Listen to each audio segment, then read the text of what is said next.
You are now tuned in to the Jmack Experience Podcast.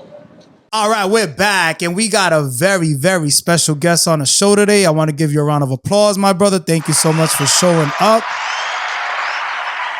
How are you feeling today? Good, man. It's good. So, like, this is a summer day, and people are like, this is a hot day. This ain't nothing, man. Oh, it's scorching today, though. Today feels great. Really? It's kind of, in New Orleans, it's the kind of day where you step out the house, you sweat instantly. Yeah. Like, it's hot, sure, but there ain't no humidity, nothing, man. Yeah, but like people like me, like this weather's not fat friendly. No, you know dude, what I mean? look, believe me, I get it, man. I'm a layer guy too. I like wearing layers, but yeah, though, this is awesome. I can wear a jersey and not be sweating. I love it. So how do you like, I know we're going to get into all these wonderful things that you're doing, but how do you like New England so far, being that you're from New Orleans? I've always loved the East Coast. So being from New Orleans is a very East Coast city. New Orleans and Boston are the two last real European cities in the States. And so I've always loved Boston. Boston was always one of my favorites. So when I had the opportunity to move here and start working and really kind of just keep up with comedy here, I was like, it was kind of a no-brainer. Got you. And, being 3 hours, 2.5 hours on a train to New York. I'm in New York once a month, twice a month. I'll be there this weekend. Nice. And then Boston, this comedy scene in Boston is great. Providence has got a great comedy scene. I'm trying my best to help. Comedy Connection is one of the best places. Yeah, I love that. I mean, look, Medici, though. Absolutely. Let's not forget Medici Lounge. Medici's doing a great job. Jeremy Pearson at Hyde Speakeasy is another great club. Nice. And it's, like I said, I'm running 2 shows a month now, just trying to add to it. I hate to be the kind of person that moves a place and just takes. Yeah. You gotta show love, man. You gotta give back. So you like to go like to the no names all the way to the big stages, right? Yeah, sure. They're just starting up, not no names. Well, it's like as a comic, so like musicians, right? Musicians can practice in a closet somewhere. Yeah. I have to go to the fucking small little ring. Locals. I got to do everything I can to get on stage every night. That's the only way I get better and stay good. I like that. So it's not this thing where it's like no names or big names. It's like wherever I can get up, I'm getting up. I like that. I like your vibe already. We got a big event, right? July 31st. We got to talk about that real quick. July 31st at Medici. At Medici Lounge. Shout out to Susie, by the way. She made this happen. And Ed Brady. Ed Brady, dude. Yep. So it's a Medici Lounge, a show I started. I've been wanting to do this show for fucking ever. Can I curse on this? You can say whatever the fuck you want. All right, good. Fuck yeah. Yeah, anyway, let's get Jews. No. Don't get canceled now. We're definitely going to talk about that too, because this comedy shit's been crazy nowadays. We got to censor you. Yeah. No, but so it's a show called Stupor Fights based on this game, which I would love if they fucking sponsored me. I really would. I put it out there. We're going to talk about it. It's a game.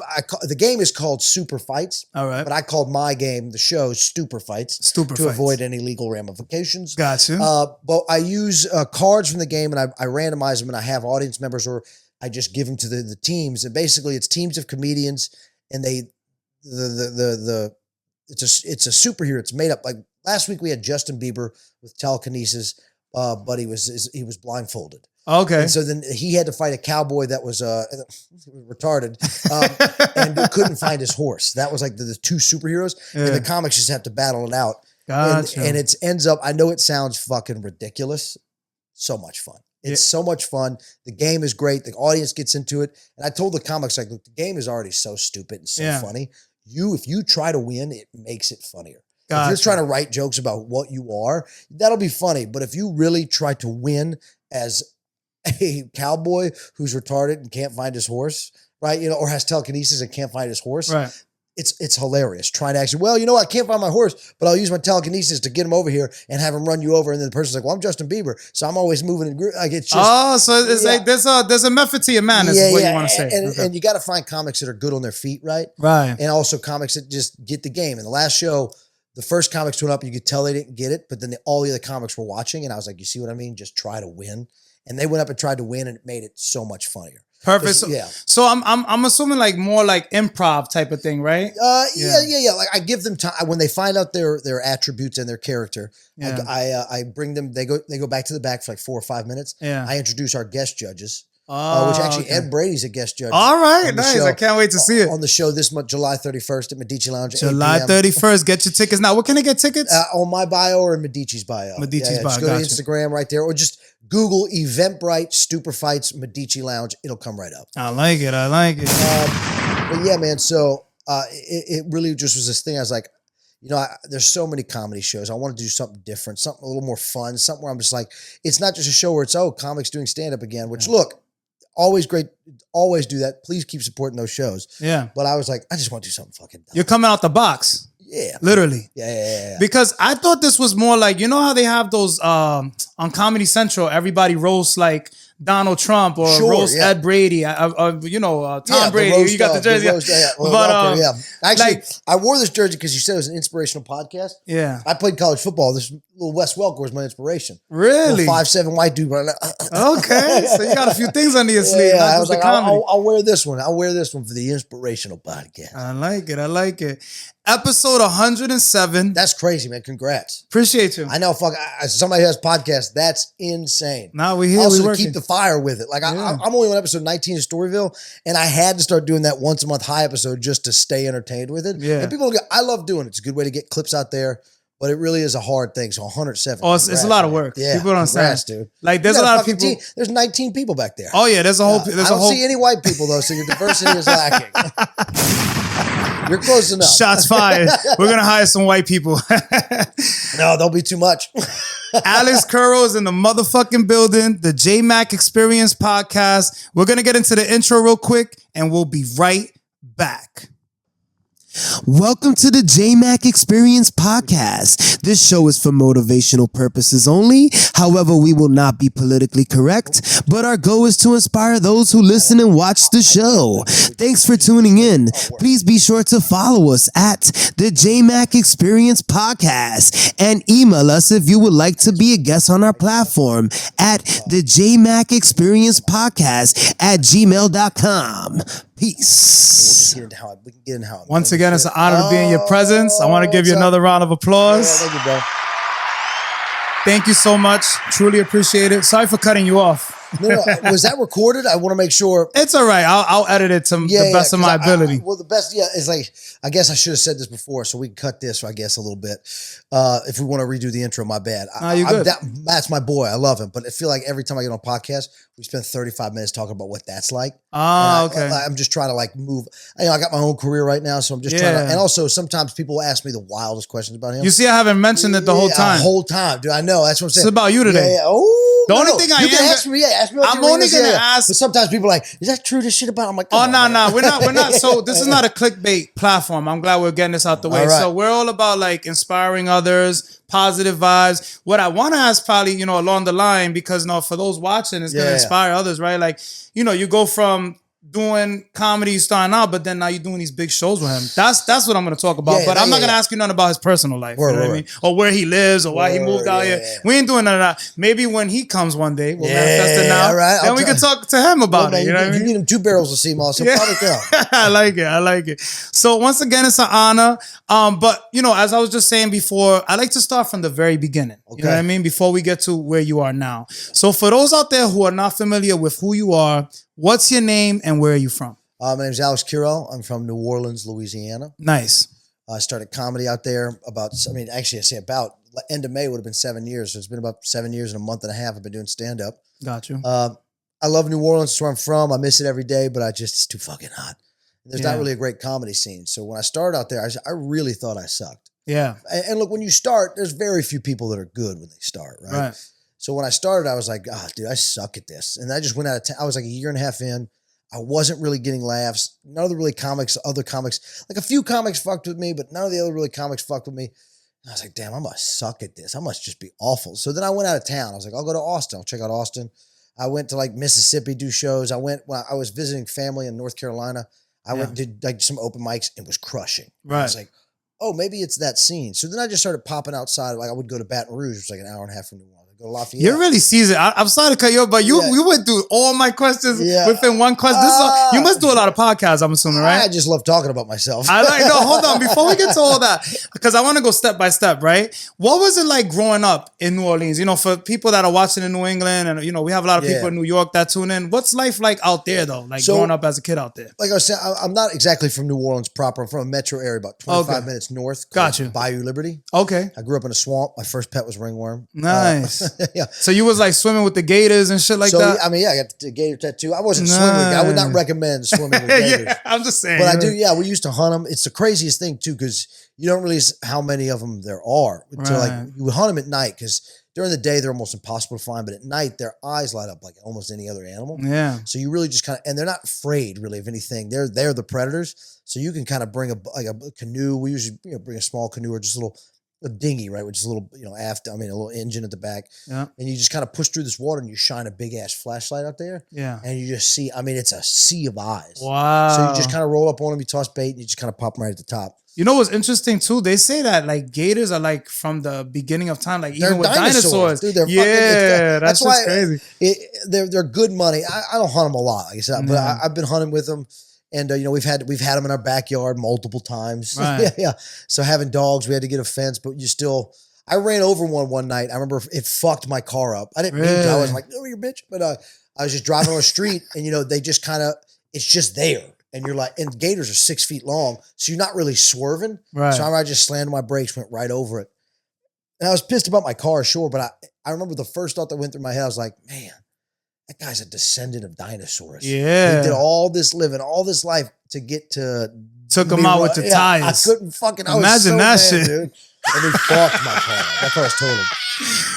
But yeah, so growing up in New Orleans was dope. Like my dad played music. Yeah. My dad actually toured Europe as a musician. A lot of people out there do music, right? Yeah. It's like that. Yeah. So my dad toured. My dad actually still owns his own studio. So if you're in the Southern Louisiana, promote him. Yeah. Sweet Mix Studios. It's a great studio. But he did that, and then he met my mom, and he fell in love, so he quit. We got a job. This is how women will do it to you, right? This is how women will do it to you. Facts. Yeah. But this is how fucking smart and just good and how easy it was to get jobs. Like parents are always like, go get a job. Yeah. I'm like, nobody, it's not the same. My dad quit music. He was a musician. He was in the army. He didn't go to college, quit music because he met my mom. I was like, I'm going to get a real job to support this woman. Even though he toured fucking Europe. That's how like little people think of like artists and shit sometimes. You need a career. I know, yeah. That was the thing back in the day. I just got back from Europe. Yeah, I served in Vietnam. I toured the world. What you need from me, bitch? What more do you want from me? Remember Teresa? He just quit music. The next day went and got a job at NASA. Okay. Became a mechanical engineer at Michoud, which is like where they used to build all the external tanks for the space shuttle. Oh shit. That's within big. 6 months. Isn't that crazy? Like if I quit comedy, I couldn't just NASA. I need a job. Hey, Elon. Yeah, hook me up, dude. And he's like, we're landing rockets now. I'm like, oh, that's a little different. That's crazy. So yeah, dude. And that's the kind of guy I had to look up to. So that was sometimes hard. Because you're like, I just wanted to I was always funny. I knew I always wanted to be some kind of comedic actor. So it started when you were young. Yeah. I would watch Conan and then I would redo his episodes the next day. I would put a camera up. I'd invite my parents in and be like, sit down, let me talk to you. I'd learn the string dance and shit. Yeah. Because it's funny. I was going to ask you, like, who were some of your comedic influences growing up? Like, did you watch stand-up at all? Or just stand-up, not really too much. I got into like the first stand-up special I ever saw was Brian Regan's Man on the Moon.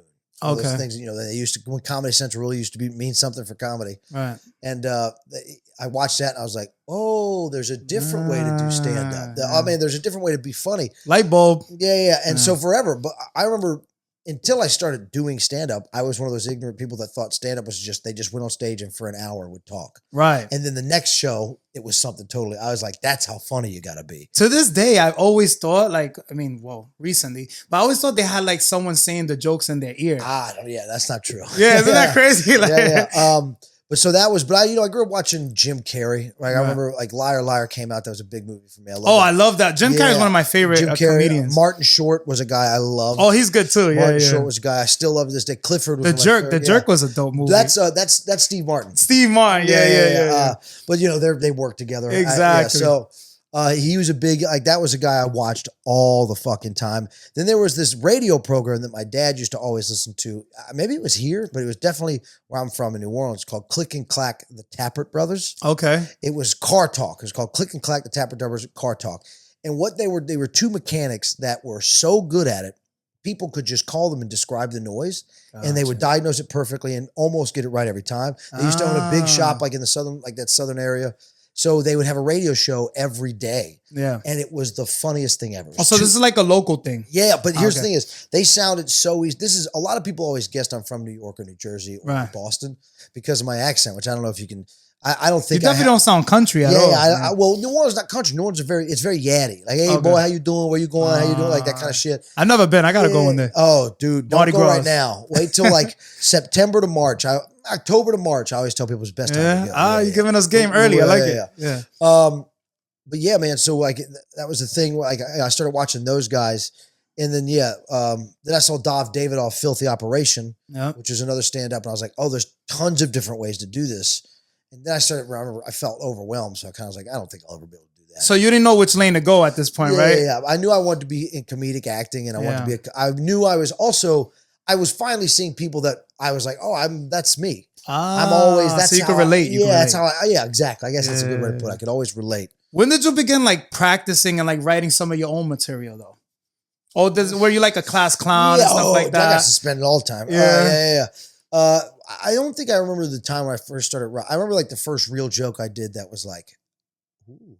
You had like a good reaction. We were in. I was in class in high school. It was freshman English, probably. I don't remember exactly what year. Yeah. But we're watching Romeo. It was an English class. We're watching Romeo and Juliet, like one of the old school ones, and they run into this graveyard, and the shot is very like suspenseful. It's almost somebody's behind them. This is the Leonardo DiCaprio, right? No. This is the one from like 60s or 70s. Oh, okay, throwback. Yeah. And it was it's probably the best like Shakespeare, like Romeo and Juliet movie. It is. Yeah. If I can get a little artsy on you, I'm gonna look it up. We'll post it for people. I can't remember which one. I can't remember it's just Romeo and Juliet, but it's the older one. Right. Not the black and white. It's like It's like 60s, 70s. Anyway, but I remember we're watching it, and I'm bored out of my fucking mind. And they run in here, and for some reason I just belt out loud. They run into this graveyard. They close the door, and the shots behind him. It's very suspenseful, and I'm like, why is it? And I just go, "There's somebody behind him." I say it out loud. My teacher goes, "They're in a graveyard," and I go, "Well, then there's some bodies behind them." And it's not even that good of a joke, but the whole class started erupting laughter. He started laughing. I never made like an adult laugh, right? Yeah. And I'm like, "Oh shit!" That's when I started writing. That's when I started auditioning for plays. In school, I started working with the media, doing like all, high school did like every week they put out a video. So I started doing all that. So all through high school, that was who I was. I was like the funny guy. I was in all the plays. If it was a serious play, somehow I found a way to make it funny. Right. And I would write. I was actually looking the other day because I'm trying to build a new hour.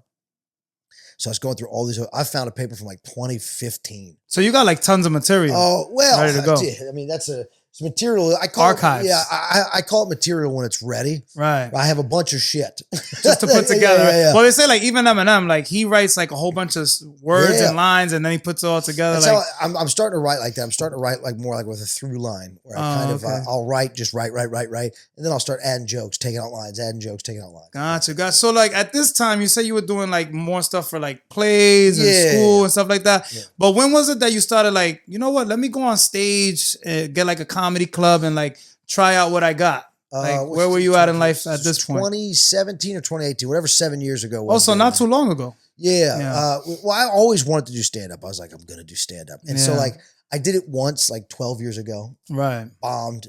Didn't do it again. I was going to ask you, did you bomb? Didn't do it again for like 4. And you don't know you're bombing, right? You're just trying to do it.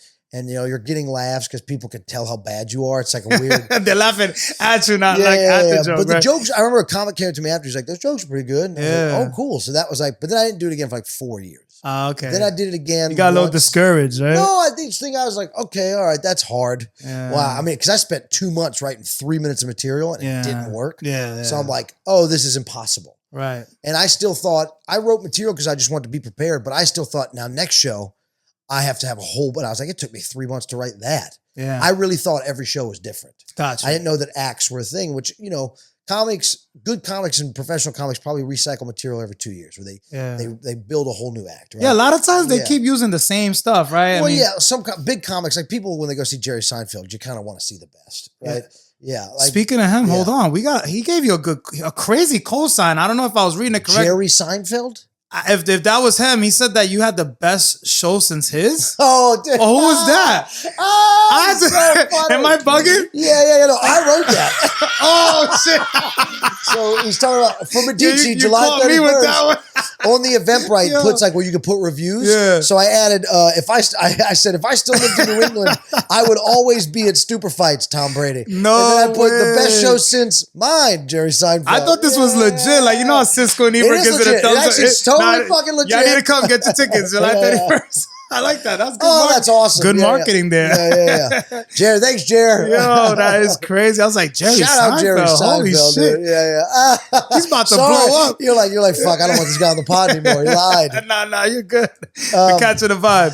So tell me, you say you ended up like going back to the drawing board more or less, right? Well, no, so I just didn't do it. Didn't really think. I mean, I kept doing funny stuff in college. Then I got out of college, got a job working in film. Right. And I started trying to act, and that started going actually pretty well. And then I got this job in 2017, and I was doing comedy once a month. Then I would take like 6 months off. Then I did it like once a week for like 4 months. Then I took like a year off, and then I got this job on a movie called Troop Zero, where I was in production coordinator, so I was in the office. Oh shit! So you're like behind the scenes. Yeah. Well, I was still, because I wanted to stay in film. Right. I always tell people that since it's inspirational. If you want to act, you just got to get the fuck around it. You want to be a comedian, but anything, if you want to goddamn be in porn, just get around. Hold the camera. Start jerking off on camera, right? Like, so that's the thing is, I didn't want to be away from anything. I was like, I want to be in something artistic, something where every day I'm like, oh, fuck, I should be doing stand. I'm like, oh, you know what? Today I'm making movies, right? So I always stayed around it. And I got this job working on a show called Troop Zero, where Jim Gaffigan was one of the stars. And I was like, oh, that's really cool. Maybe I'll pick his brain every once in a while. And then we couldn't find an assistant that he liked. Like they would send, or that like just was experienced enough. This is the time in New Orleans where there was 8 movies shooting at once, 10 like New Orleans was the hub of the industry at that moment. Yeah, for 10 years. Yeah. It still is very good, but at one point, everything that was filming in New Orleans. Really? I didn't even know that. Yeah, tax credits are a big fucking deal, which Rhode Island's doing a really good job. We're up next, Which I'm like, I moved here right in the nick of time. Right, yeah. It's our time to shine. Right in time. I like it. So you're doing production more or less. You say you couldn't find he had an assistant. So they like, hey, you do comedy? I'm like, no, I don't. They're like, well, look, he's looking for an assistant. Could just build a resume and we'll send it to him. And because we have enough help in here, we could use you more with that. Right. And I got the job. Like he saw the resume. He's like, fuck it, Alex will do. And he's like, oh, he's kind of does comedy. He's like, all right, cool. Met him 2 days later when he flew in. I went, picked him up. We just started chatting and got along. Right. And so it was meant to be. Sure. Yeah. More or less. We would work he was on the show for, he was there for 4 months. I was with him every day. Yeah. I would fly with him when he had gigs. So it's the first time I ever flew on a private jet. Wow. I would fly with, because I was technically his assistant for the whole show, but I would keep him, and we would start writing together. I'm not saying I wrote any of his jokes, but we would write. You help out like ghostwrite a little bit. Well, he would bounce ideas off me and I would make him laugh and I would come up with good ideas. So I started going, okay, you're good. You got to start doing this. And then towards the end of the show, I told him, I was like, man, I just don't think I want to keep doing film. I want to do stand-up. He's like, oh, then you have to do stand-up. Like if you stay, he's like, go get a job. You're going to lose everything. Yeah. He's like, you got to commit. You got to do it. Yeah. You got to stick with it, right? Like, you got to quit this job because you some nights you'll miss shows. And then the day he flew, I drove right back to the office. They were expecting me to come back into the office because the show still had like 3 months and then we had wrap. So there's like 3.5 months and they were expecting me to come back. They're like, hey, look, so we need this. And I was like, I'm quitting.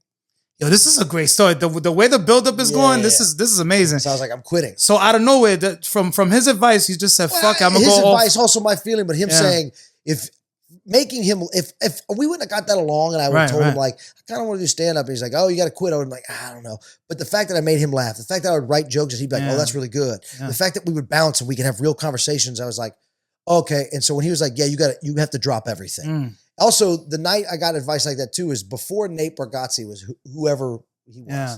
Like, you know who Nate Bargatze is. Yeah, of course. Before Nate Bargatze was big, we were in Nashville because I had to fly to Nashville with Jim. He had a show. Yep. And then after, he's like, we're going to go hang at this thing. You're going to come, we'll get dinner. There'll be other comics there. And I was a comic nerd, so I knew who comics were. Yeah, you were studying. Yeah. And so we show up and Nate Bargatze's there. And this was 8 years ago. This is right when Bargatze was kind of just getting known. Like, he just released that special where he has the flannel shirt on Comedy Central.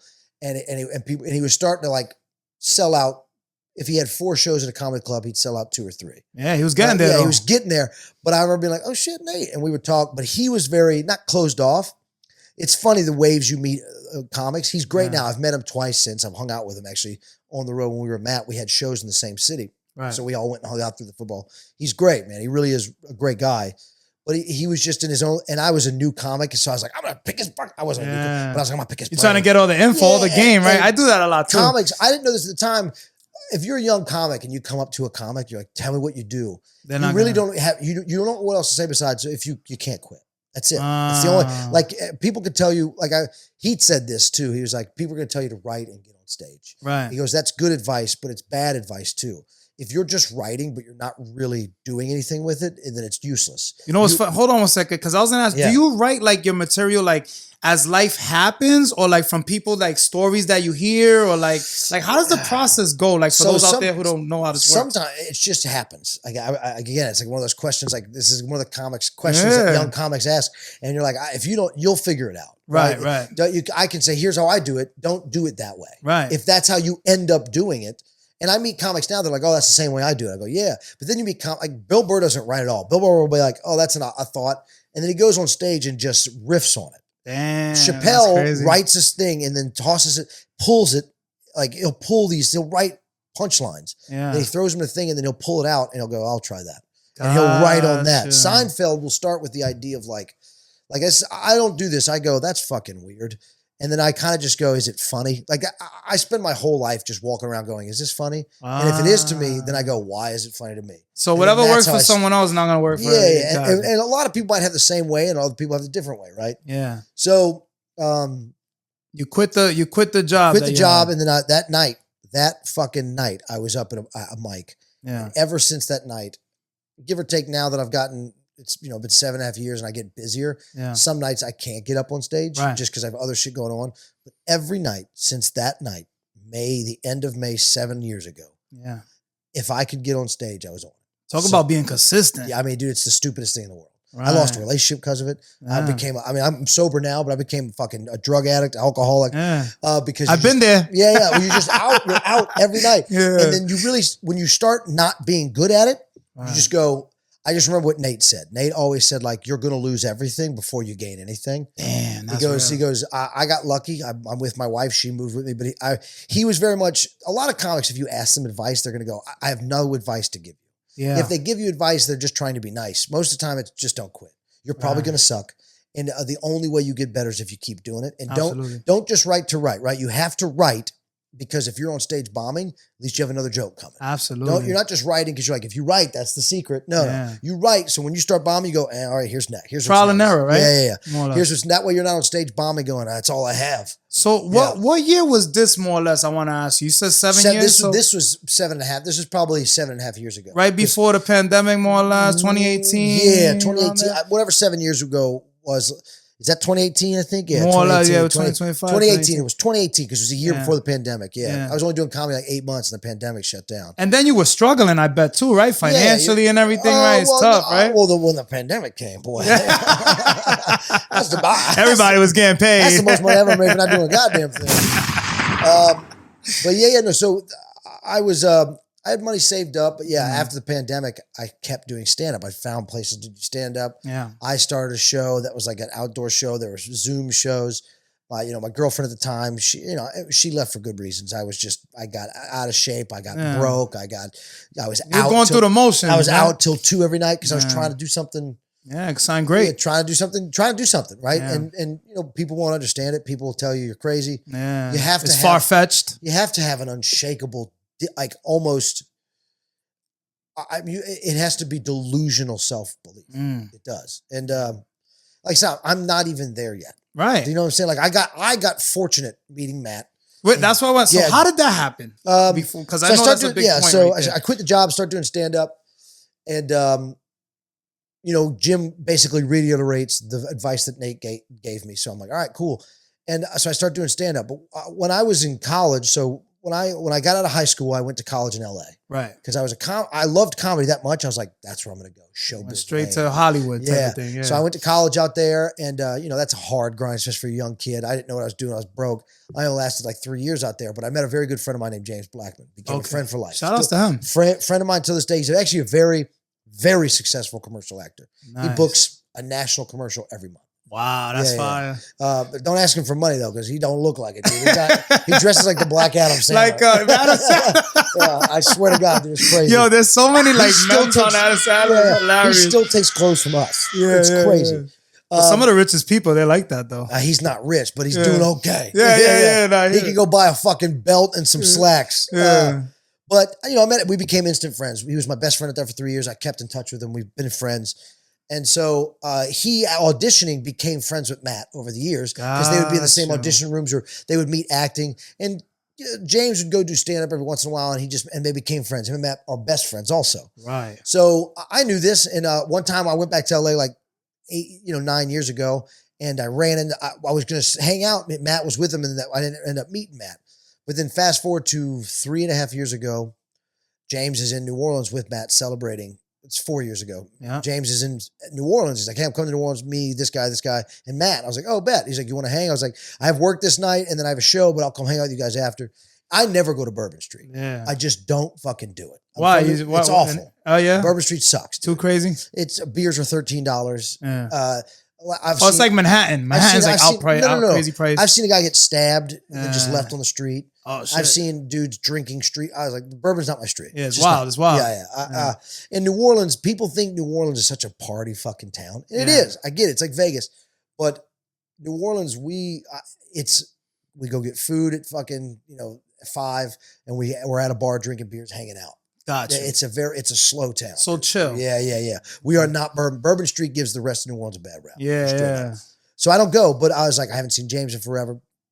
I had just gotten out of a relationship, and I was like, and I'll go meet Matt. I'm a comic. I like Matt. He was cool. Like he wasn't famous for being a comedian. He was famous for, a celebrity Hollywood bullshit and for Wild 'N Out. Right. He had just gotten off Wild 'N Out. Yeah, I remember when he was on there before too. that. Yeah, that's crazy. But I was also, I want to see James. I've been wanting to meet Matt. If he's a friend of James, he's probably dope as fuck. Yeah. So we go out, we hit it off. And then like 6 months later, Matt is in Houston. Yeah. And I'm like, hey, can I come open for you in Houston? He's like, yeah, sure. So you got to shoot your shot, right? Sometimes, right? He's like, I can't pay you. I was like, I don't give a shit, man. Yeah, fuck it. I want to start doing comedy on the road. Right. He's like, all right. So I went to Houston, murdered. We got along. It was awesome. Like 2 months later, he was going to be in Austin. And this is when Austin, just before Rogan moved there, but Austin was kind of the budding scene already. Gotcha. It already had a great scene. Austin already had a good comedy scene. But it was just starting to kind of come out of because Texas is one of those first states to really say, fuck all the shit. Right. So people were just kind of going to Austin. And Texas is a big outlet too. There's so many people there. Yeah. And so Austin, people were already kind of starting to flock. So I was like, maybe I'll move to Austin. Yeah. Because I've done the LA thing. I want to go to a place where maybe I can start from the ground up and be one of the first guys. Yeah. So I'm like, I'm thinking about moving to Austin. Can I come to Austin with you? He's like, yeah, sure. Come on. Yeah, I go, fire. I open and I murder. I murder at one of the bigger clubs there. I meet a bunch of comics and go, I'm moving to Austin. And then Matt, the next day before we leave, he's like, hey, look, I got a show in Phoenix. It's 6 shows. Yeah. Do you want to do it with me? I can't pay you, but the club pay will be decent. You'll make like $900. Yeah. And we can split a hotel room. And you're doing what you love too. Yeah. I was like, we can share the hotel. I was like, great. Yeah. I get there. There's no 2 beds. It's just one single bed and a couch. I sleep on the couch for the whole. I sleep on the floor. Fuck it. And that's how it was, legit, for 4 months. 4 months or so. That's how it was, where we were just kind of sharing hotels or sleeping in the same bed or just being in a B&B the club provides, and me making no money, not any money at all. Right. Then I moved to Austin fully, and then I was there for like 4 months, and then everything changed. Matt, we're in Tampa. Matt's a video from fucking Phoenix blew up. He went viral. And Matt came in. I was thinking about quitting. I've told the story 100 times, but we got to get it on here. You got to get us the whole thing. You all right, buddy? Oh, and shout out. What's the name of the dog? This is Benjamin Button. Shout outs to Benjamin Button, man. First time we have a dog on the podcast. You definitely switched it up today. I like it. He's a little shy. I just couldn't leave it the house. You're good. I got a Frenchie. Oh, nice, dude. Yeah. So I'm in Tampa Bay at this condo that clubs will own a condo because it's cheaper than getting a hotel every night. Yeah. So they just own a condo. It's like $1,500 a month.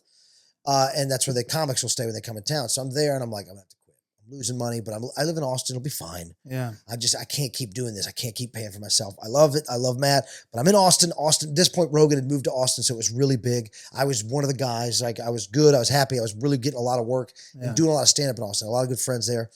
was like, I'm gonna have to quit. It's all right. You'll be all right. That's crazy. And Matt, we only had like 2 shows every weekend, maybe 1 show weekend. Maybe we only had like 2 shows a month, 3 shows a month. Right.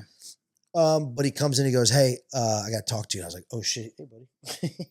Now he wants to make his appearance. Yeah, so it's on his time.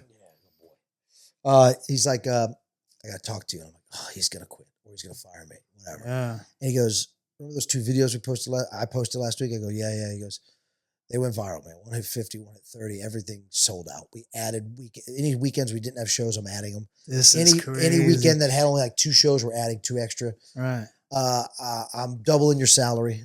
I'm paying for your flights, and I'm making sure in the contract you get your own hotel room for the clubs. And I was like, what? I started crying. The fuck and then everything changed. That was 3 years ago, and everything's been fucking. They say it's literally at that moment sometimes, right? When you're down to like your very last, you was already having these thoughts you just said, right? Like, and boom, that shit just takes off. That's why I say never give up. I've been swimming in his wake ever since. But that is crazy. And look, it's been a weird 3 years, man.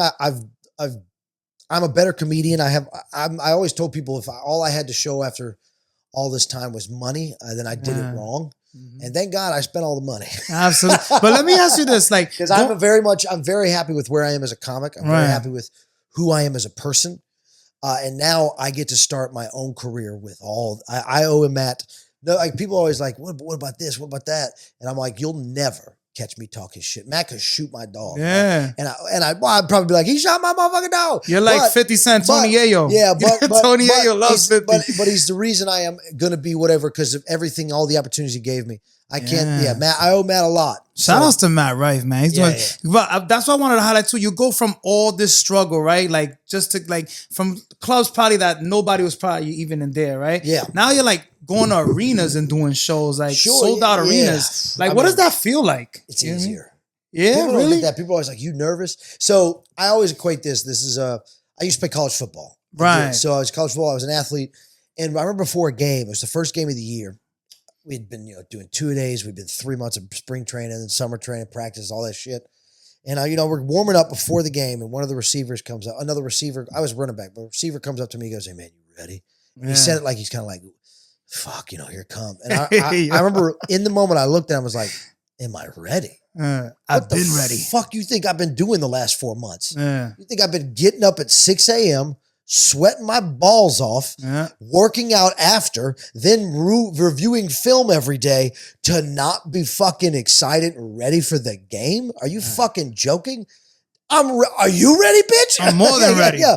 So I feel this. People are like, are you nervous to do theaters? I go, I spent 3 years in New Orleans really being bad at this, doing shows that nobody cared about, shows with as many people that are in this room. Absolutely. 4 people, right? 3, 7, 8, 9. Sometimes just the people from the club, right? Sometimes just the other comics. Yeah. I spent years doing that. Then I moved to Austin and was broke, lived on an air mattress above a bar, did that for 2 years, struggling. But there I was least funny. It was in real rooms, but still walking around, leaving with no money in my pocket, leaving like having nothing, being like, I guess I'm just this guy right now. To now, it's like, hey, you ready to do a theater? You go, 1,200 people ready to laugh? Oh, yeah. I'm getting paid good money.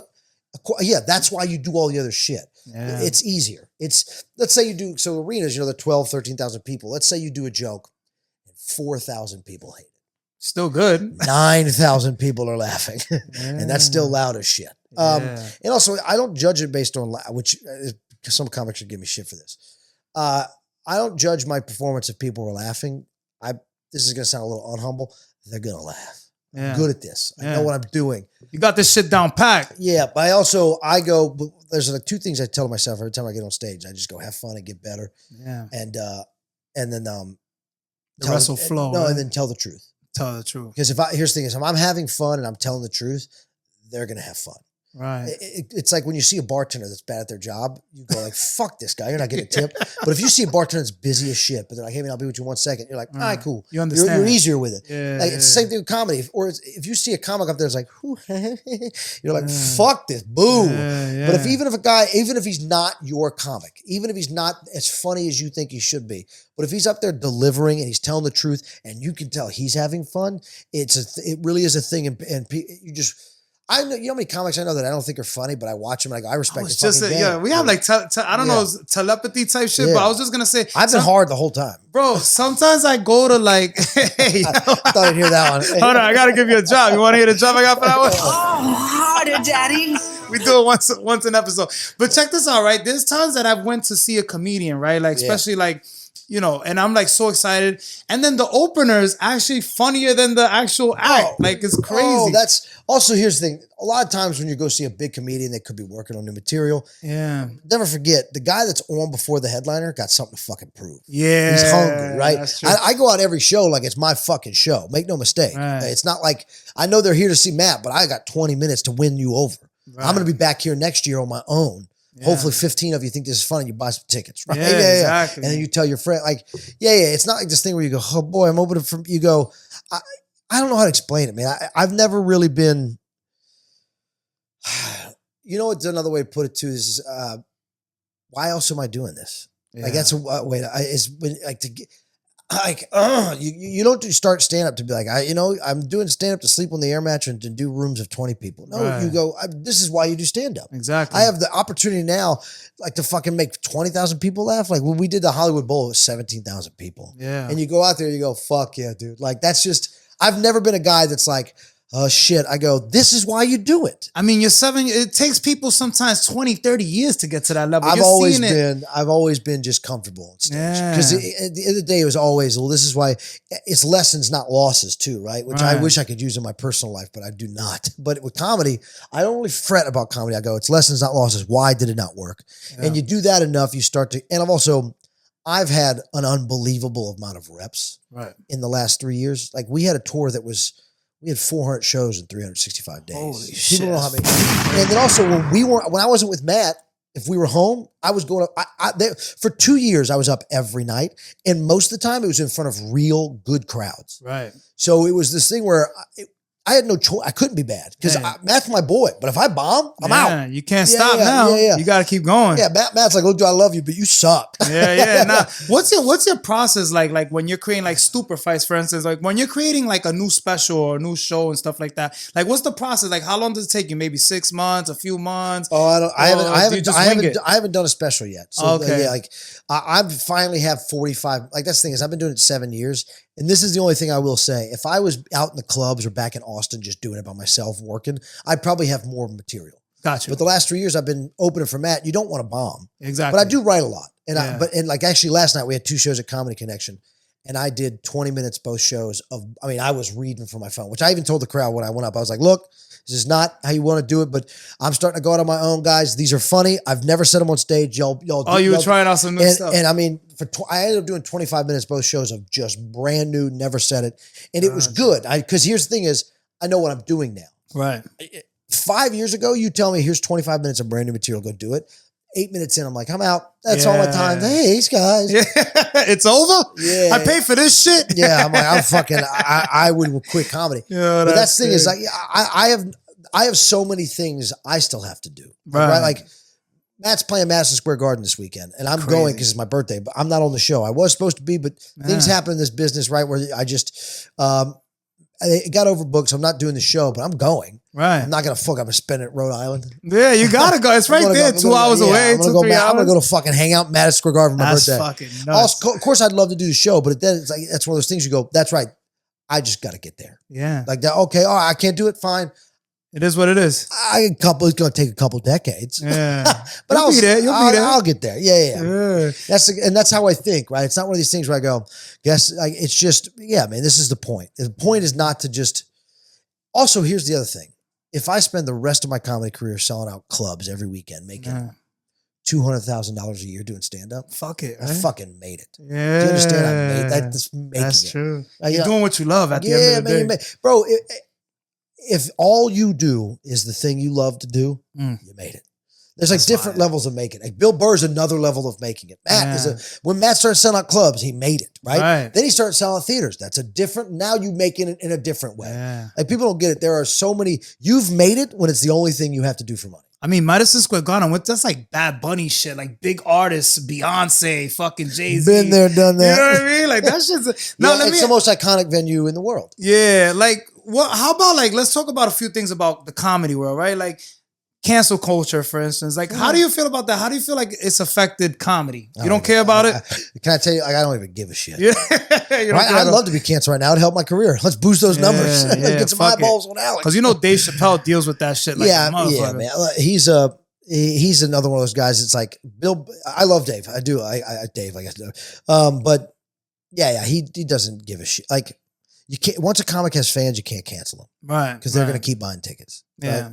For yourself, right? Like doing that, you're doing all this and you love doing it. Like, how do you want people to feel like when they leave one of your shows though, overall? Like it was fun. Yeah, just had a good time. I'm not at this profound moment where I'm like, I want to send a message. Right now, I'm just like, I got to be funny. I want to be funny. I am funny. I like being funny. Yeah. Like I said, it's just when I get on stage, I go, have fun, tell the truth, get better. You got like a favorite city or venue? Yeah. You like to go to? Put us on, man. We don't really travel like that. You know, we're trying to get to the levels that you're seeing right now. You know, Portland, actually, crazy enough. Portland, one of the best comedy towns. Really? So fun. New York is great. I love New York. Boston, I love Boston. Nothing compares to New York. I'm originally from Queens. Oh, so, yeah. I get down there. Right. Yeah. That's crazy. You know what's so funny? I mean, dude, Milwaukee's awesome. Milwaukee's out of all places, huh? Well, I just mean in terms of comedy, but I also I'm a all the guys from the tour make fun of me every time we go to a little town. I'm like, this is a cute little town. Yeah, I'll move here. I'm gonna fuck it up. Yeah. No. I'm like, dude, I am so. I think that's why I'm so happy here. Right. Because like I said, I'm like, I just want to be funny. I just want to do stand up. I just want to be respected and good at it. Absolutely. So I can do that anywhere. That's the goal. And that's what. So when you ask me what my favorite places are, I'm like, you remember the ones that sucked the more, right? You remember that I hate. I wish I could remember the ones. You remember the ones that were Red Rocks was awesome. Red Rocks is the best. I've done it twice now. I've been there 4 times to see but I've performed at Red Rocks twice. Yeah, and it's just I hate to use the word magical, but it's fucking magical. Was it like Disney? No, it wasn't. It was better than Disney. It was adult Disney. No. Adult Disney is fucking Vegas, which also is usually not a great time performing. Yeah. But no, Red Rock's just the way. Vegas got like a weird comedy. There's no comedy there. Is there? Is comedy scene over there? Yeah, sure. It's more like adult, like theaters. You go to the casinos, you perform. We performed at multiple casinos now over there. And I've done a bunch of those. I've done my own shows in Vegas. Yeah. And look, it's just a different crowd. They're fun. They're down, but they're very much like, okay, what time is it? Yeah, they're not as engaged. It's Vegas. There's so much other shit to do. Yeah. And there'll be crowds where if they bought tickets to see you, they're into the show, but they've been drinking all day. Well, they're in Vegas, so their mindset's different. Right. New Orleans is the same way. New Orleans is not a great comedy town. Oh, so it's a little rougher. Yeah, New Orleans comedy scene is not great. There's a few things out there that are working, and there's a few clubs out there that are like trying and putting up comics. But in just terms of crowds, it can be tough because it's a very, we talk about cancel culture, but it's a very liberal, which don't give a shit, but it's very liberal, very like, no. And like I said, I go out Why there. do you say that? No. It's not even that. It's more just like, because I don't tell jokes on stage anymore. I'm good enough at this where you can tell I'm fucking joking. Yeah. And if you can't, then I go, you're being retarded. People are so fucking sensitive. You're actively trying to find something wrong with this. Yeah. But San Francisco's like that too, but you just got to cut through it, right? You just got to go, guys, like, and I hate comics. I shouldn't say hate, but I have a bad habit sometimes going, guys, I'm kidding. Yeah. So I try to get away from that, and I try to make the joke obvious that I'm kidding, but still try to make a point. Still trying to be funny. Do you like joke with people in the crowd also? Like crack jokes on people? You do shit like that too? Yeah. But I also try to stay away from it because right now I'm trying to get known as a stand-up. Right? Absolutely. So, and I'm trying to get known in my own. If you just do crowd work, you got to leave. Right now, I'm in a weird place. I have to leave a lasting impression. And I also have to just keep getting better. Absolutely. So it's a weird place. Wherever I go on stage, I know, it takes, I also understand how long this takes. Absolutely. It's just a process. It takes forever. Yeah. There's so many comics you meet going like, I'm not doing enough. My clip didn't know, or they're like, the comics are a year in, they get a clip that hits 1 million. So they kind of start selling tickets and they suck. And they start, and it's not their fault, right? If somebody goes, hey, you want to, here's 10 grand, come to my club. I'm there. I'm fucking in. Yeah. I'm 22 years old, broke, trying to make this work. And then you find them, they're chasing that all the time instead of trying to be a good comic. I got fortunate. I did not have to chase anything. I got to make money, make a living as a comic for 4 years. And now I get to go out with all that experience and a little bit of that weight as, oh, this guy's done shit. You got a passion for this shit. It's not like it's just like how many followers can I gain? Well, but also when I hit up a club or my manager hits up a club, they go, Alex Cureau, they send on my Instagram my shit. They go, oh, this guy, oh, he's done arena. Oh, he's done theaters. Oh, he's got following. Okay, this guy's probably good at stand-up. He probably gets it, right? So that's what I mean when I say wait. They don't go like, all right, send us a video. They see this and they go, all right, Alex. Oh, yeah, I know. Okay, yeah. It gives me a little bit of like, it gets me in the door a little bit. But at the end of the day, you still got to be funny. You still got to be good. Absolutely. Now, I want to know that you like stand up. You got that shit in the smash. But like anything else, I seen you did some commercials. I want to talk about everything before you. Are you doing any like TV specials or movies? Are you thinking about doing stuff like that? Or yeah. So I actually was texting. I made an acting reel the other day. I sent it to my manager. Yeah, that kind of stuff. Because here's the thing: is again, acting was one of those things. It seemed like it was. I hate to do this. There's so many people going to tear me up because so many actors want to be on. Let's do it on the Jmack Experience. We need some viral clips. Acting is so fucking easy. Yeah. It's so easy. It's so easy. It's the most easy. And here's the thing. There is a hard part of, like the hard part of it is getting vulnerable, being open to any kind of idea. I'm such a dumb fucking, funny, ridiculous. I'm always constantly trying to make other people feel comfortable around me. That's all acting is. Acting is going, hey, look, so like the commercial I shot for EV, they're like, here's the lines. Here's the person we want on camera. Here's who. And when I auditioned, I gave them that. It's to go, oh, you want kind of an idiot that's really like this. I did a commercial for an EV company and I played a guy that loved fossil fuel. Yeah. But he was so dumb about it. He was like, refused to like EVs, all that. And I just go, okay, cool. Who's that guy? Do I know a guy like that? I know a guy like that. Okay. Just be that. I don't know how. It's just be that thing. Yeah. It's just you're pretending. Right. And I have such an imagination. Anybody that grew up with a good imagination and is okay with being vulnerable, you could be an actor, right? Yeah, you could be, dude. And if you don't look fucking ridiculous, but you've seen some like it's just. So I got into it. This is what I was trying to get at. Sorry. No, you're good. You're good. Acting makes me money where I can focus on stand up. Right. Acting's during the day, stand-ups at night. I could if I book a commercial and make $5,000, I go, cool, that's all my bills for the next 2 months. Absolutely. I can focus on stand-up. Yeah. So I love acting. Do not get me wrong. It is fun. I love it. That's one reason I'm good at it. I fucking love it. I love getting a scene and becoming that thing. I do. Yeah. Stand-up is a little bit like that. I like getting to perform. I don't know what it is. Maybe it's trauma from you like that crowd reaction and stuff like that, right? Like, no, I just like saying, I don't know. Maybe this is going to be, I like being heard. Yeah. Yeah. It's something that you like live for at this moment, I like being understood. Yeah. And so acting is another way of like conveying that, but also it's just fun. Yeah. I don't know how to explain it. Acting is not hard. It's not like, it's just fun. You get to go, let's just go. You're going to pay me money to pretend? Cool. Yeah. I used to do that shit as a kid, right? Absolutely. Playing with toy soldiers, dude. It's all right. I got some quick questions though that I want to ask you, right? Just rapid questions. Beer or liquor? Beer. I mean, I'm sober now, but I still drink non-alcoholic beer all the fucking time. Gotcha. But I mean, tequila was the one that made me go like, I need to stop. You put one tequila in me, I was fine in a bag. I can relate. But then I stopped drinking liquor for like the last year and a half. Then I switched to beer, and it was beer. I get so drowsy and tired that I'd be like, time to find a bag. I mean, dude, I'm like, I probably bought $300 worth of cocaine every week the last 3 years. Sheesh. I mean, up until 4 months ago when I got sober. I'm in love with the coke. Yeah, dude, I was spending $500 to $800 a week on drugs and alcohol. See, it was crazy. My drug of choice back in the day was ecstasy. I used to pop a lot of. So I would do that too, but I like how long it lasted. Yeah. But then you get that bad batch of coke, and you're like, I should have just done ecstasy. Yeah, I should have took that roll. Because now you're just doing it till 4 a.m. and you're like still up, and you're like, I'll go to bed now, and you're like, I guess I have to finish this bag. Facts. Netflix or Blockbuster days? I almost wore my Blockbuster hat. I've been to the last Blockbuster twice. The one in Bend, Oregon. I'm going back in August, so I'm very excited to do that. I didn't even know there was still one left. One left. It's in Bend, Oregon. Oh shit, I gotta check that out. And I'll be back at the end of August. I'll be back in Bend. Bend's beautiful, but Blockbuster and Netflix. Obviously Netflix. Yeah. You gotta get that check. Do you know the story of Netflix and Blockbuster? No, tell me. So Netflix, tell us. Netflix brought the idea for Netflix to Blockbuster. Oh, I did hear that. Yeah, and Blockbuster's like, what a fucking retard. This will never work. Yeah, that's crazy, bro. So And then they were like mailing DVDs, right? At one point, they got a crazy story. That's when they brought it to Blockbuster. Like, hey, look, now you can start a mailing service, right? And we can put up kiosks and we can brand it together. And they're like, this will never work. Get out of town. I miss Blockbuster days, dude. I used to work at Blockbuster. Really? You know what? Last time I was home in New Orleans, I tried to find my old Blockbuster membership card. Yeah. I wanted to frame it. I still got mine. Oh, fuck you, lucky bastard! I'll sell it to you.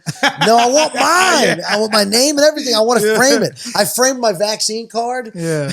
Who do you think's funnier? These are the quick. Dave Chappelle or Jerry Seinfeld? I'm not gonna do that. That's a tough one, right? I'm not gonna do that. All right, come on. They're both very funny. They're both great artists. Yeah. What about drunk crowds or moderate drinkers? What do you prefer? Drunk crowds are Miami. Drunk crowds are suck. Drunk crowds suck. They do. Okay. You definitely want to. You don't want a 4 o'clock on a Sunday show, but you also don't. You don't want bone sober's fine. Yeah, just not drunk. No, not drunk. Okay, got you. Los Angeles or New York City? New York. Oh fuck.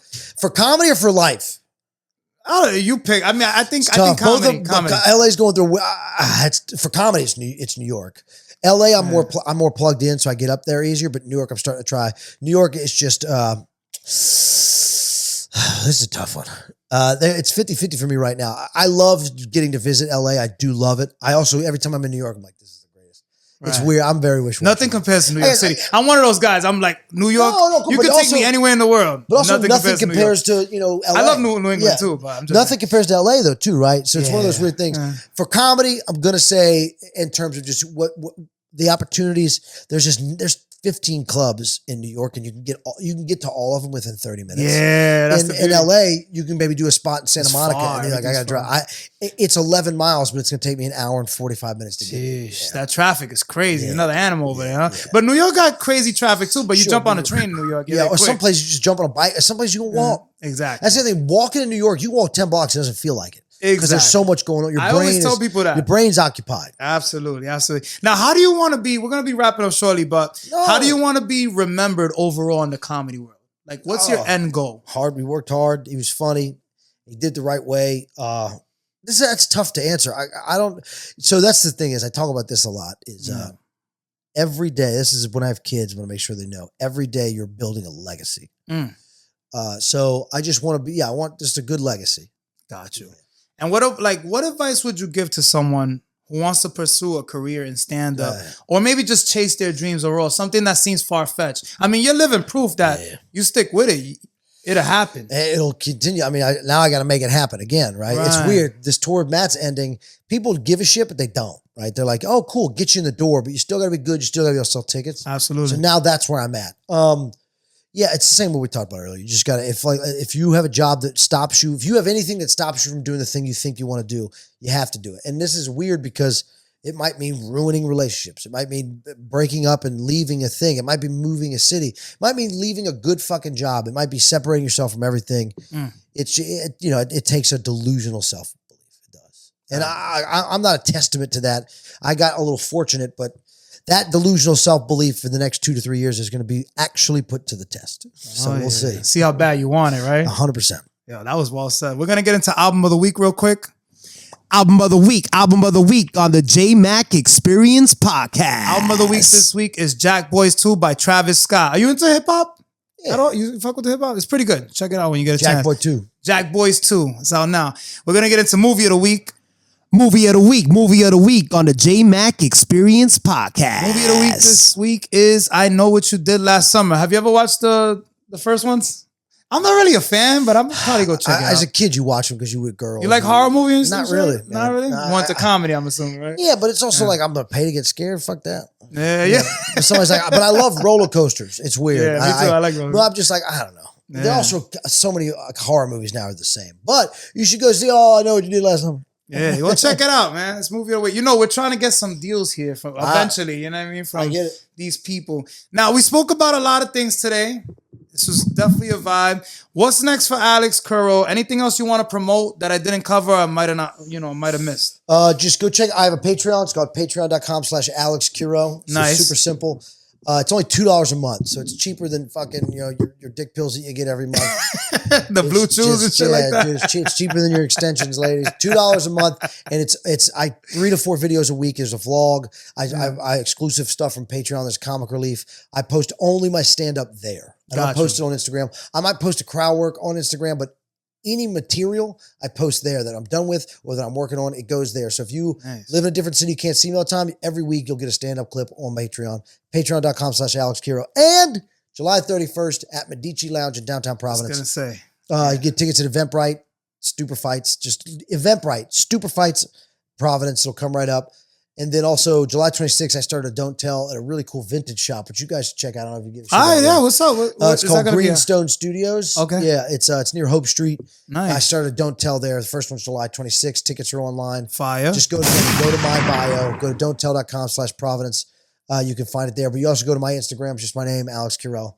Check out all my links. Yeah, you're on point. You're like the perfect guest to interview. I'm not gonna lie. You actually fucking talk. You mention everything. You don't miss a beat. I like this. Yeah. You've done a few podcasts, I'm assuming, right? Sure, and I do my own too. Oh, you got all right. That's the cheat code. You're doing me a huge favor. Right? I'm not gonna come on here and be like, yeah, man. Anyway, so. Oh, that's so. It's fucking rough when you have those guys. Like Believe you're me. like, so what do you think? And they're like, it's cool. I'm like, fuck, this is gonna be a long. Why are you fucking here? episode. Yeah, It's like that's how I feel about comedy crowds. Sometimes you go to crowds and you're working, right? You're fucking nailing the jokes, and some of they're just like, oh yeah. You're like, what the fuck did you buy tickets for? Yeah, exactly. Now, what about like, people reach out to you to collaborate on future projects and stuff? Are you open to that? Yeah, absolutely. You have an email? Just hit me up on Instagram. Just hit you straight on the ground. I give my manager's email, but I don't get weird shit. So you can just DM me on Instagram. You got some real fun shit you want to do, just DM me Instagram. I like it. IG is Alex Cureau. It's my CUREAU. Perfect. Are you into gaming too or not really? I used to be. Yeah, you. But here's the thing: it's just, especially when I was drinking and doing drugs. It was the best. Yeah, it goes together, right? Because you don't have to okay, I'll just get on Battlefield and shoot tanks all day. Talk mad shit online. And then you look up, it's 5 a.m. You're like, fuck me. That's dude. why I don't fuck with the game. And then I got sober. I started.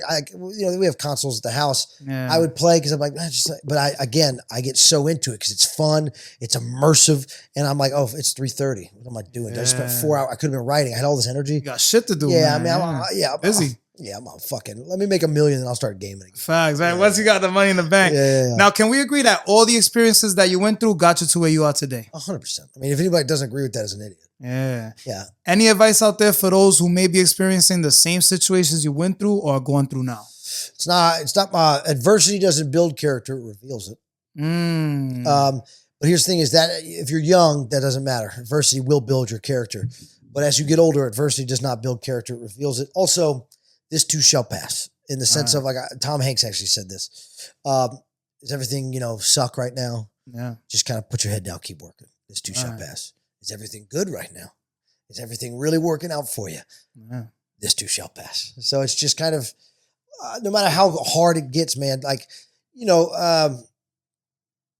last 6 months have been hard for me. I know it doesn't seem like it, but this has been the weirdest fucking 6 months of my life. Why is that? Professionally and personally, it's just been a fucking bad comedy. It's just been not great. It just has been a weird roller coaster for 6 months.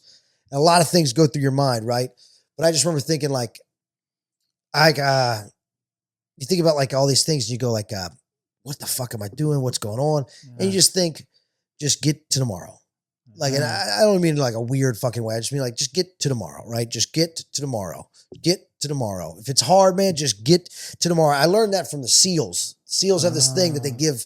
They go, the only advice I can give you about Hell Week, which you know what Hell Week is, right? It's the week where they're 6 days straight. They have no sleep. They work out basically the whole time. They go through drills. They get in the ocean, which is 40 degrees. Yeah. And they just don't sleep. It's Hell Week. Yeah. This is where, let's say there's 100 people in the class. That is where 70 of them will drop out. Gotcha. They see who's going to really. And so the one advice all other SEALs give SEALs they're going through Hell Week and instructors, they say, just think about getting to the next meal. So just go, I just get to lunch. In the morning, just get to breakfast. You have breakfast, you can eat slow, you get that hour to sit. Then they get your ass up and you start going through all again. You just go, just get to lunch. Right. Just get to lunch. Yeah. And then dinner, just get to dinner. Because after dinner, you get done. You're done for the night. And then it's just one of those things. So that's what I think about. Just get tomorrow. Tomorrow. It's hard. Get to tomorrow. Because even now with all this social media shit, I want the Lambo. I want to plan my life 30 years out. That, it's a lot sometimes, right? Yeah, and you just got to worry about one day at a time. A lot of people say that, especially people that are successful, and then the rest will fall through. Even when it's good, right? Even when it's good, just you can have a tendency to fucking like me, man. I mean, I wasted a lot of fucking money and time in the last 3 years. But it's just one of those things, just slowing down, just get to tomorrow when it's bad. Just get What's the problem today? Just get to tomorrow. Get to tomorrow. That's the best I can tell you right now. Just get to tomorrow. Just Speaking of to that, tomorrow. man, I want to. I got something for you. I've been waiting, but so many gifts. We got a few. We got to come correct. You know what I mean? So shout outs to Dead Time Clothing. He did this shirt for you. Want you to check it out. Let me know if you like it. That's a good fabric. Yeah, it feels very legit. flammable. It's legit. But he got it's an independent I've seen brand. these guys, I think, somewhere. Yeah, Dead Time 401. Make sure you check them out. That's for you right there. That's actually dope as fuck. Oh yeah, I knew you was gonna like that. Yeah, I don't like horror movies, but that's cool. Yeah, that's for you. I gotta be honest with you, man. I don't really wear t-shirts a lot. Oh, not really? I wear plain white tees. I'm gonna rock the fuck out of this. I like that. I'm gonna fuck your bitch in this. Hey, I like it. That's fire. Shout outs to the sponsors, man. Vitamin Energy, Black Sheep Sea Moss, Spaced Out Snacks. Shout outs to Moeski TV behind the scenes. Shout outs to Conversation Studio, always taking care of us. Any last words or special shout outs before we sign off? Alex? I want to shout out Zach. You've had Zach on the pod. Shout outs to Zach. That's my boy. Zach's man. my pod producer. Yeah. He's my videographer. Check out his episode. It just came out. Too. Yeah. I saw you've been posting clips of it. Yeah. But he's going through a little bit of a tough time right now. Oh, yeah. Personally. We're gonna call him up and see what's up. He's the man. He really has helped me so much. He's dope. He's so shout dope. out to Zach. Shout out to just Providence, Rhode Island. This community has really embraced me and opened its arms. Go see fucking live comedy shows. If you see one, go to it. Be a good audience member.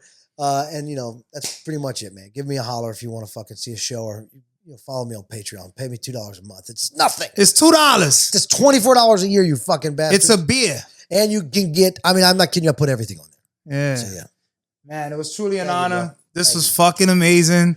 The Jmack Experience Podcast, episode 107. Make sure you get your tickets. Stupor Fights, July 31st. Shout outs to Ed Brady. Shout outs to Susie. It's going to be a vibe. So, July 31st, Medici. Dude, Stupor Fights is the dumbest and funnest game ever. I like it. You already know we're signing out. Gra! Thanks for coming on the Jmack Experience Podcast. Be sure to come on for another episode every single week.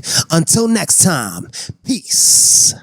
What's good, everybody? We've been having a crazy year. I want to shout out our newest sponsor, Spaced Out Snacks. Make sure you contact them for all your edible treats. And I also want to shout out Dead Time Clothing Brand for the official fit. If you want quality, make sure you hit them up to get fresh. You already know the Jmack Experience Podcast. We're signing out.